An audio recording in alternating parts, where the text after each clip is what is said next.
This is Scott Becker with the Becker Private Equity and Business Podcast, the Becker Business Minute. Today's title of this podcast is The Power of Random Words of Encouragement.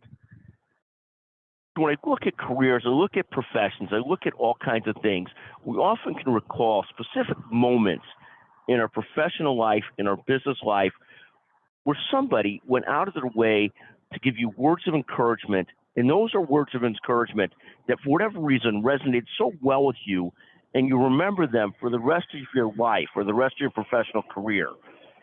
Today, I sort of use this example as the example to encourage people. When you have the opportunity and you see somebody struggling or you see somebody doing well, they don't have to be in your direct line of sight. They don't have to be somebody that works for you directly. They don't have to be on your team. But sort of going out of your way to give those random words of encouragement can have a long-lasting impact on whoever you're talking to, whoever's career you're in. So my advice or encouragement today is to provide those random words of encouragement when you have the time, and particularly when they're sincere and meaningful. My experience was as follows. A lawyer who was more senior to me in a law firm, a gentleman, a partner named Kurt Foyer, saw me sort of struggling, trying to get better, trying to build a career, and pulled me aside as he saw me struggling and said, "Look, there's an old Japanese proverb that says, the nail that sticks up gets hammered down." And this is at a point in time when I was trying to sort of grow a practice, build a professional brand, and so forth, and he saw me sort of getting knocked down by people.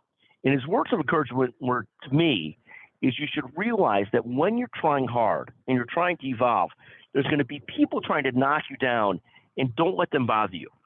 Those words of encouragement that must have been uttered to me now 25, 30 years ago have always stuck with me. I always remember it. So even though Kurt was not that close a colleague, not that close a friend, he's somebody I've always admired and looked at really positively because he went out of his way to give me those random words of encouragement when I felt like I really needed them.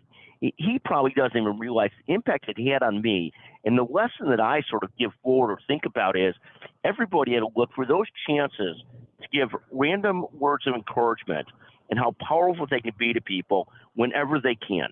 Thank you for listening to the Becker Business Minute, the Becker Private Equity and Business Podcast. Thank you very much for listening today.